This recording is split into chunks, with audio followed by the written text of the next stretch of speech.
Good morning. Is that lined up just right? Another beautiful sunny morning here in Winnipeg. Yeah, the kids are out in the front yard or on the front street. Yeah, that's kind of nice. In 3 months, that's going to be white out there. Can you believe it? Well, maybe 4.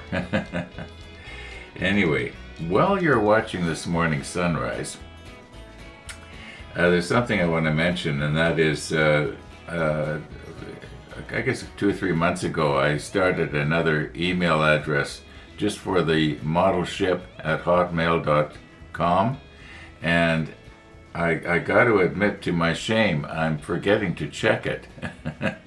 And somebody, I think his name was Mike, sent me a couple of photos about of a model that he painted by hand to show how good it was. And Mike, it was good. At least it looked good to me. I'm not a model judge or anything like that, but I know what looks good and what doesn't look good.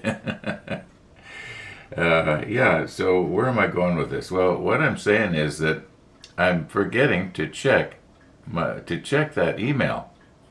I check my own every day. The one that I've had for, I'm guessing, must be 25 years. Well, yeah, it's a long time. I've had the same email address. And so I thought I'd start up the other one. But I'm forgetting to check it. So where we're going with this is this. If you send me something in the model ship at hotmail.com, like a photo or something like that you can't attach to an ordinary comment, it's probably a good idea in the comments to also say, hey Ron, I sent you an email, or I sent you some photos to the model ship email. Then I'll go and I'll check it, because I'm just forgetting to check, and I apologize for that. And yeah, it wasn't just the photos. There was other emails in there that I should have seen 3-4 days ago and didn't. Sorry about that. Anyway, yeah, I think we should enjoy today a little bit maybe, and today's episode will be a little bit short. Yesterday's was extra long. Today's might be a little bit short. We're gonna get to what we're doing here, and let's sort of roll back and see how it is that we got to here. Okay, I'd like to see if we can't maybe do something about our ladders this afternoon. Now, both this one and this one are number 3. So this one here must be the number 4. And we need a total of 2 number 4s and a total of 4 number 7s. So we got 1, 2, 3, 4 7s. And there's well, I don't need to explain it. Anyway, yeah, I'm just going to go ahead and nip these off. I'm not going to make a big deal about it. So now, I don't think I've ever done this before, but I was thinking that possibly the brass black might actually work better if it's on a very clean surface. Now I realize I'm probably putting little dollops of wax from the wax pencil in places, but 99% of it is going to be clean. I don't know if this Iowa airbrush cleaner, which is quite soapy actually, if it will dissolve wax, but it probably will. Now, where's the lid here? Not that lid, you idiot. Maybe I better give this up. That was an honest mistake. I can't believe I did that. And what's even more amazing is I'm probably going to show it too, because I don't want to have to reshoot this scene. Anyway, here we go.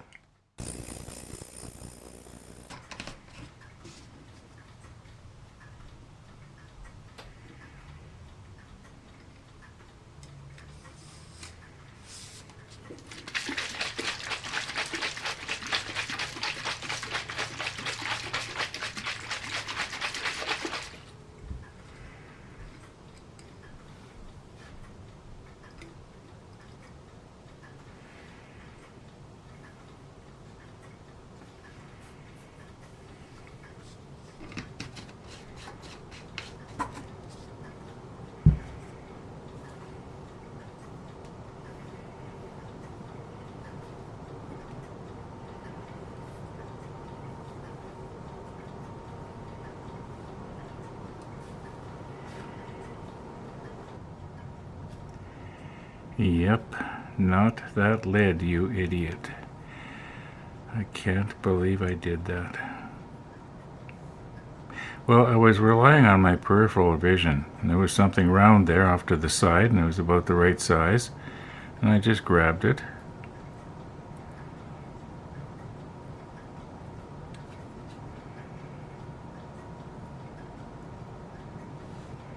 Okay.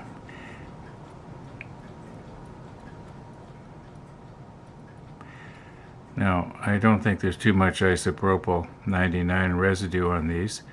The reason I did the isopropyl was to get the Iwata airbrush cleaner off of it because, as I mentioned, that is very soapy, and I believe there is a residue from that. I don't think it hurts anything, but it might possibly, slow down our brass black process here.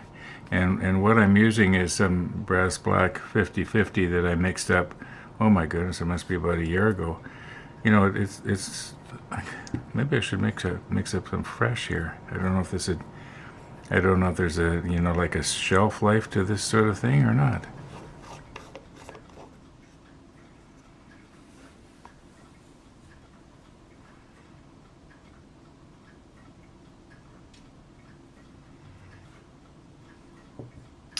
Okay, I'll put the macro lens on. Okay, here we go in real time. I won't be using time lapse here.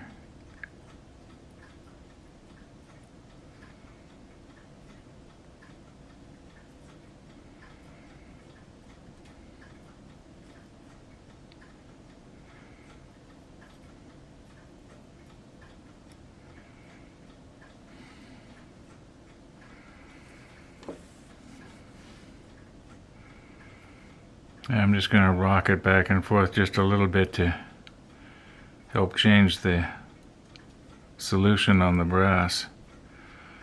I don't know if it's helping or not, or am I just washing it off?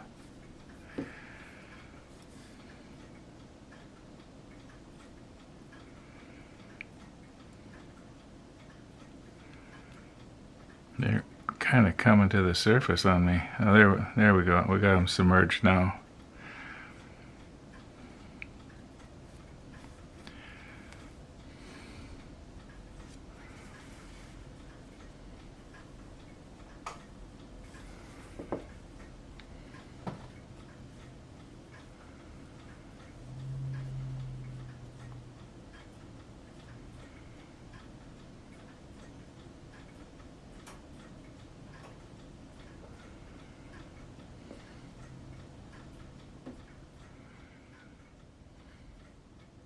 Now, my experience with this stuff is it does not turn the brass black. What it does is it puts a black oxidation on the brass. And if I leave it in too long, it gets thick and powdery. So I'm just going to take it off and take them out of there and just put them on the tissue paper here. I want to be careful not to bend them. Let them dry.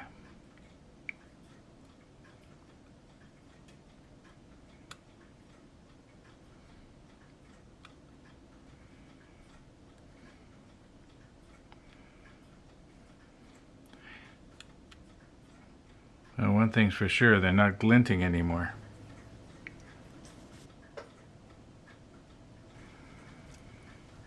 Now I have dumped that old 50/50, and we'll mix up new stuff next time. And we'll just carefully let these dry now. Monday, Wednesday, Friday, I get a coffee visitor, and it's, I know you weren't able to see the clock there, but at the moment it is 16 minutes after 3 in the afternoon. And yeah, let's just quit poking here and let these dry. I don't think that they have to cure or anything like that. I think we just want to make sure that all of the moisture molecules are out of there, and then we'll lay it on the side of the part and I'll probably use the flat clear as an adhesive like we did on it worked so well when we did the Bismarck. Now I was going to clean up a little bit here, and then I noticed, now this is still wet here, but you can see where the residue or the oxidation came off of the ladders and into the tissue here. Like I say, this is still wet. Okay, as near as I can tell, if I look at the manual, it seems to me that the ladder is supposed to lay on the side like this. Now, I would think it should go a little higher so that the bottom of the ladder doesn't catch. Now, maybe it won't. Maybe it won't. If it goes right to the top, it may not catch. So the idea is, now this is the base of the unit, right? You're sort of looking at it upside down. So the person would climb the ladder. He could either go into this hatch, or he could go the rest of the way up and into this hatch. I think that's the way it's supposed to be. Now I've got this whole thing sort of resting on the tin here. So the idea is I will use my steady rest here. I'm gonna have to rig it up so that it will help to hold it down, so that when I apply whatever it is I'm going to apply, it will the ladder isn't going to stick to the applicator. Now I've been thinking that maybe a smart thing to do might be to use a little bit of CA just to hold it in place, and then use the clear over top of. Quit poking at it. Over top of everything, which would also cover the glint from the CA. At least that's the plan right now. We'll see how it goes.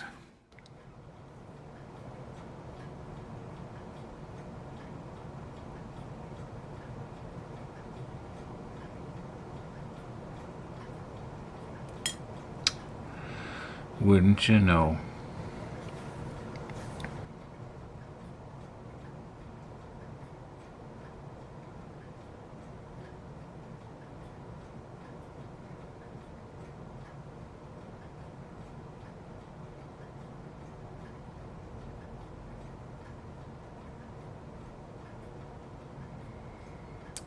Now, obviously, this part of the ladder would not cover that door. It should be just under it.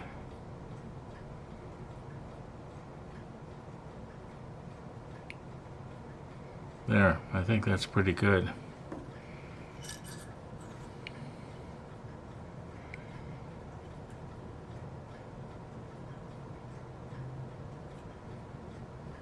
All right.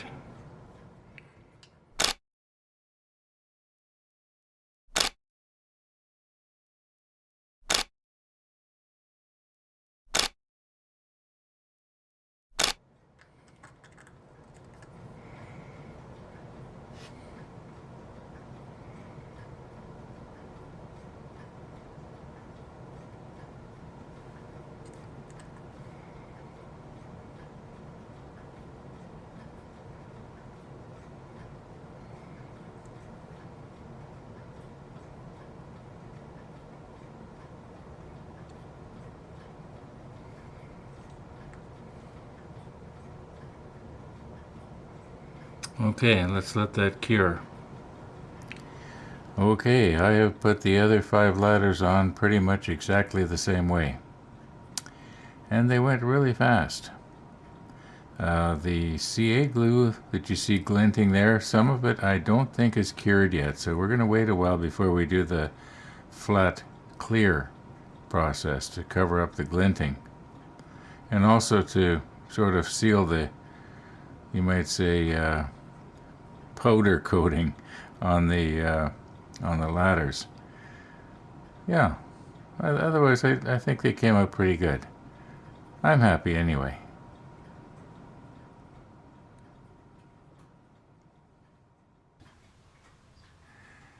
Well, it is morning, And I finally found my flat clear. It wasn't where I had remembered putting it, or at least where I thought I'd put it.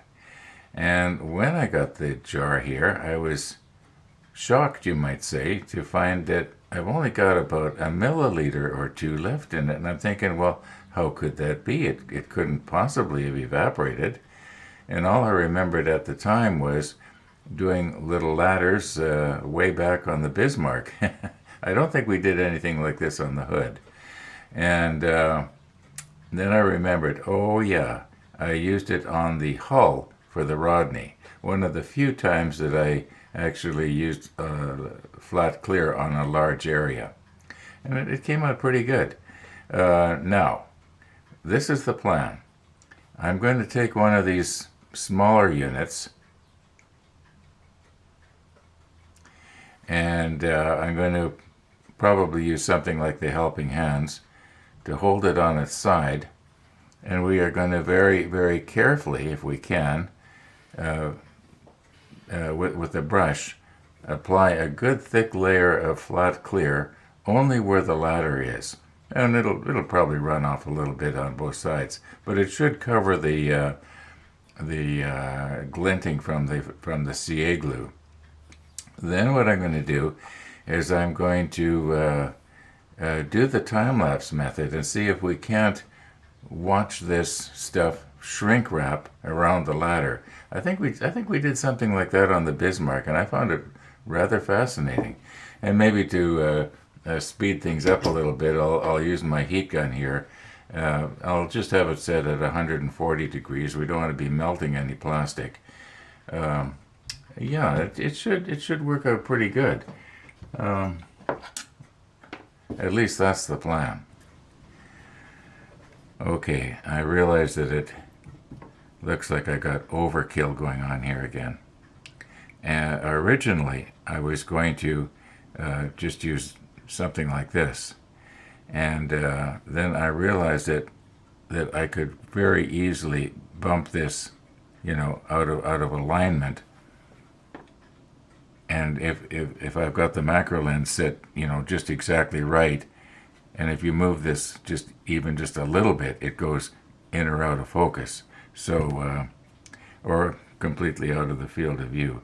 So that's why we've got this setup going on here.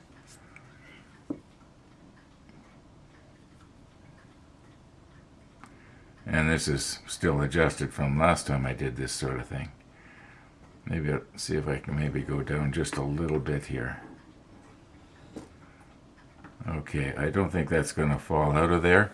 Now, when I'm, I can't bump it out of the field of view or out of focus. At least that's the plan.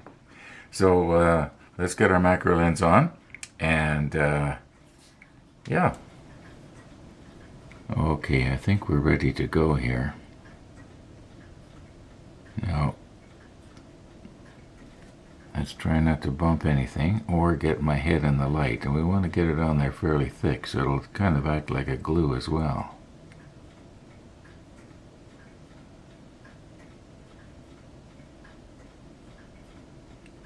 Now, I do not want it to get too much off onto the sides because, ooh, that might have been a little bit too much. Okay. Maybe not. Okay, let's get this out of the way. And we'll clean our airbrush later. Okay, now don't bump anything with the heat gun. We'll get it going and we'll start the time lapse very shortly after the heat gun goes on.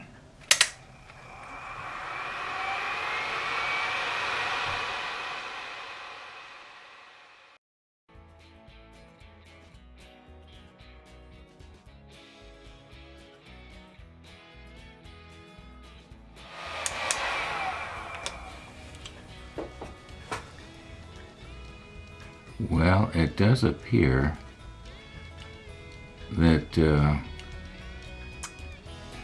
maybe using the heat gun was not a good idea. It's I'm not going to use the heat gun on the other 5.